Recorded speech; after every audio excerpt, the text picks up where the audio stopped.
मैं इस चट्टान के नीचे गिरने से पहले इस शिकार को मारकर खा भी लूंगा। चूहे को मारा और खाना शुरू कर दिया। इसने अपना आखिरी निवाला और गोश्त का टुकड़ा उठाया कि अब जब बर्फ का टुकड़ा नीचे गिरेगा मैं ऊपर उठ जाऊंगा। बर्फ ने ही उसके पैरों को जकड़ लिया था, उसी के साथ नीचे चट्टानों पर गिरा और गिरकर। जब आप आजमाइश में गिरते हैं आपको एहसास नहीं होता क्या, लेकिन आजमाइश आपको जकड़ रही है। आजमाइश भी ऐसे जब वो अपने जड़ें हमारे अंदर तक उतार लेती है, इसको निकालना मुश्किल है। निकले और यहाँ पर ढेर सारे जानवर ऊपर उड़ते होंगे क्योंकि कोई आपके साथ पे आके बैठा। अगर आप उन ख्यालात को यहाँ पर बैठने नहीं देंगे तो वो बैठेंगे।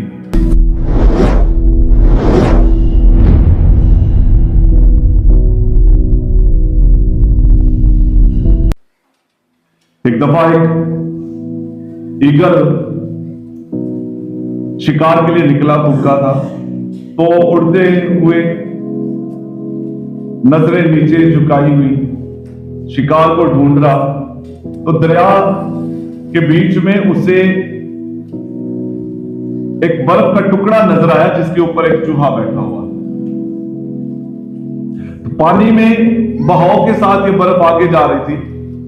आगे जाकर आबशार की तरह ये पानी नीचे गिर रहा था गहराई में, जहां पर नीचे चट्टानें। बाज ने उसको देखा और सारी कैलकुलेशन करके कि मैं इस चट्टान के नीचे गिरने से पहले इस शिकार को मारकर खा भी लूंगा।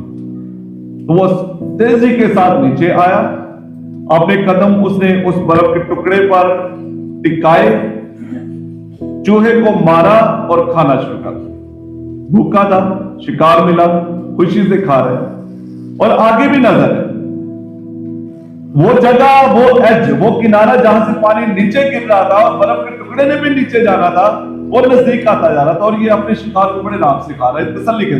और वहां तक पहुंचते मैंने इसको खत्म कर दिया। और जब बिल्कुल वो किनारा जहां ये बर्फ का टुकड़ा पहुंचने वाला था, इसने अपना आखिरी निवाला और गोश्त का टुकड़ा उठाया, खाया और अपने परों को खोला कि अब जब बर्फ का टुकड़ा नीचे गिरेगा मैं ऊपर उठ जाऊंगा। और वो लम्हा जब इसने बर्फ से जुदा होना था वो आया, बर्फ का टुकड़ा नीचे गिरा और ये बाज भी उसी बर्फ के टुकड़े के साथ नीचे उड़ नहीं सका। क्या वजह हो सकती है? हाँ?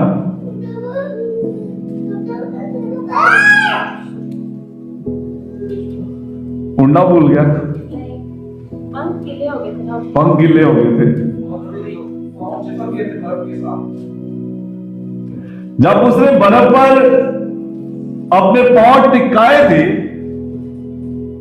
तो पैरों की जो तपश थी उसकी वजह से बर्फ पिघली, उसके पांव बर्फ के बीच में गए, ऊपर से बर्फ जम गई। बर्फ ने ही उसके पैरों को जकड़ लिया और वो इस फिक्र से आजाद होकर, टेंशन ही नहीं है, आराम से अपना शिकार खा रहा है। और जब आगे तक पहुंचा है, नीचे देखा ही नहीं है कि क्या हो गया है, ऊपर उड़ नहीं पाया, बर्फ ने जकड़ा हुआ, उसी के साथ नीचे चट्टानों पर गिरा और गिरकर। जब आप आजमाइश में गिरते हैं आपको एहसास नहीं होता क्या, लेकिन आजमाइश आपको जकड़ रही होती है, पकड़ा। बाद में आप छुड़ाना चाहते हो, नहीं आपको छोड़ देती है। इतना आसान नहीं है। यह हाल होता है हमारी जिंदगी। मैंने आपसे कहा ये ट्रांसफॉर्मेशन ऐसे तकलीफ से अमल है। क्यों तकलीफ से अमल है? क्योंकि उन गुनाहों को यहां रूह पर जो पैरासाइट बन के चिमटे हुए ना, उनको निकालेंगे, जड़ों से निकालेंगे तो पेनफुल होगा, दर्द होगी, तकलीफ होगी। ये इतना आसान नहीं। आजमाइश भी ऐसे जब वो अपने जड़ें हमारे अंदर तक उतार लेती है, इसको निकालना मुश्किल है। तो पहले कदम पर उसको खत्म करें, इंजॉय ना करें। कभी बदी की सोचें दिमाग में आती है, बुराई की सोचें दिमाग में आती है, तो हम उनको अगर इंजॉय करना शुरू कर देते हैं, वी कंटिन्यू टू इमेजिन, तो वो मजबूत होती जाती है। कभी आप बाहर निकले और यहां पर ढेर सारे जानवर ऊपर उड़ते होंगे, कभी कोई आपके साथ पे आके बैठा, आप खाने की चीजें लेकर कभी कभी निकलते हैं और कौवे आते हैं, हमला करते हैं। कभी देखा आपने कोई टहनी, कोई शाख पकड़ के हम घुमाते हुए बच्चे, याद कभी हुआ ही, घुमाते हुए आप गुजरते हैं, आप कौवे को अपने नजदीक नहीं आने देते। जब आप उसे बैठने नहीं देते, वो कभी आकर आपके साथ पर बैठता नहीं है, और आपके ख्यालात बदी के हैं।